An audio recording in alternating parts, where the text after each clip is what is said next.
Howdy, hey partners, it's Woody, and we are just about to begin a special Christmas theme episode of Woody Watches Thomas.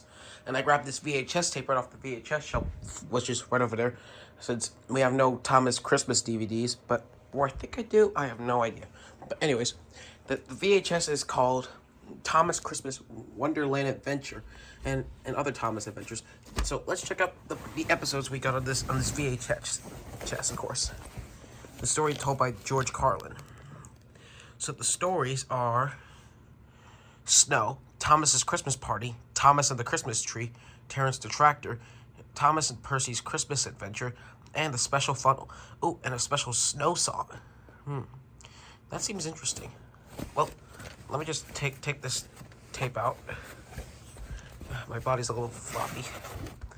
And I'll leave the case right here until I find somewhere to put it. Now, in the meantime, let's put this VHS into the VHS player. This is my first time watching a Thomas VHS, to be exact.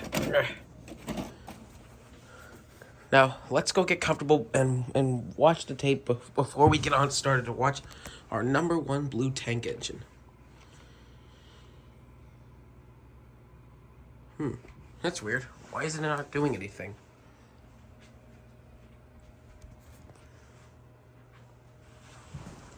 Oh, here we are. It's just a little blurry. And yes, Aiden's doing the camera work.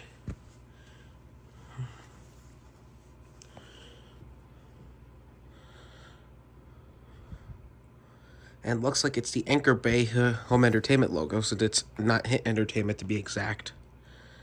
Let me just lower the volume a bit.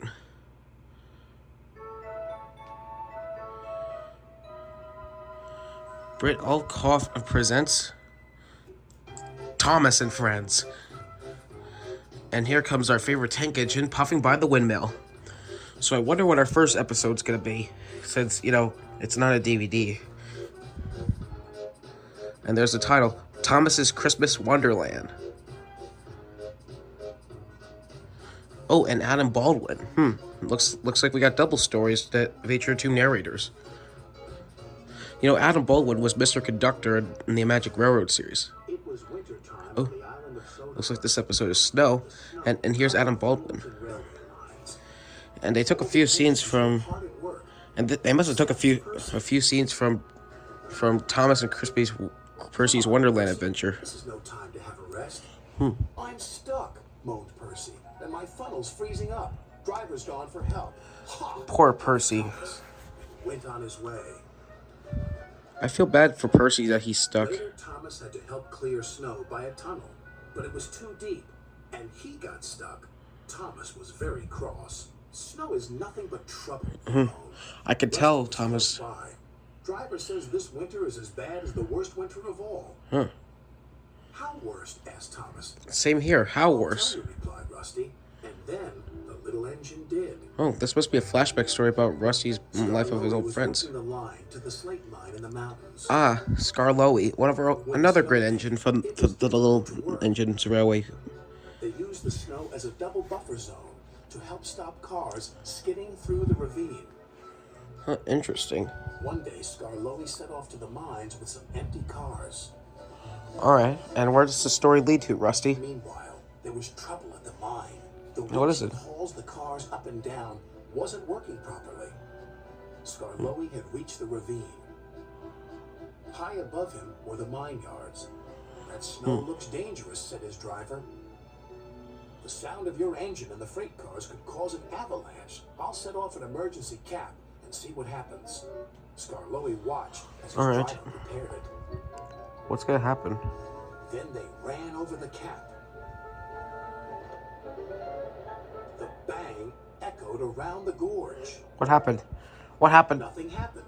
Huh. Good, said his driver. All's well. We'll have a cup of cocoa and then make our way. Alright. But high above them, all was not well. A long line of full cars was about to be winched down the slope. They had just started their journey when some empty cars became derailed. The winch groaned. Uh-oh. Break it. No. Snap it, shouted the freight cars. Don't break it, don't break it, don't break it, don't break it. They did. Too late. Come on, faster, faster, they giggled.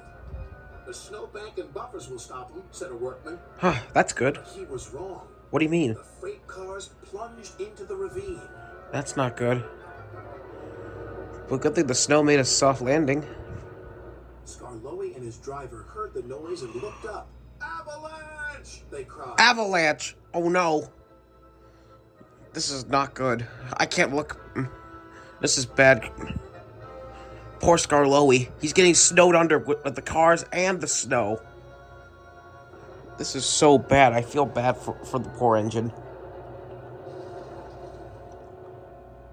When the snow plume cleared, there was no sign of Skarloey.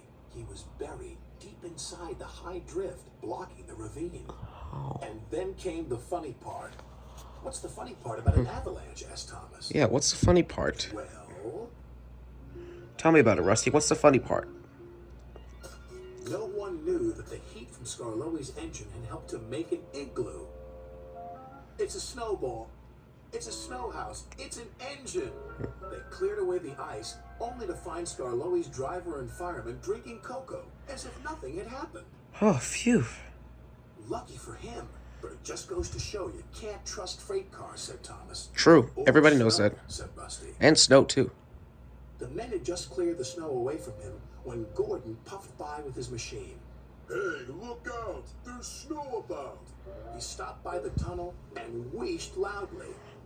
Then it happened. Uh-oh. Oh no. That's not good. Oh. Poor Gordon. Help! Cried Gordon. If Skarloey survived a snowfall, surely a big proud engine like you could do the same, chuckled Thomas. Poor, moaned Gordon from within, and then fell as silent as the snow. That's quite funny. Well, let's get up to the player and pause it. So there you have it, folks. The first Christmas theme of Woody Watches Thomas. And see you soon for the next mystery episode we're watching on this VHS tomorrow. Since we have no idea what's going to happen and what episode they're going to take us to. Since it's not the DVD kind. So long, partners. And see you in the next episode.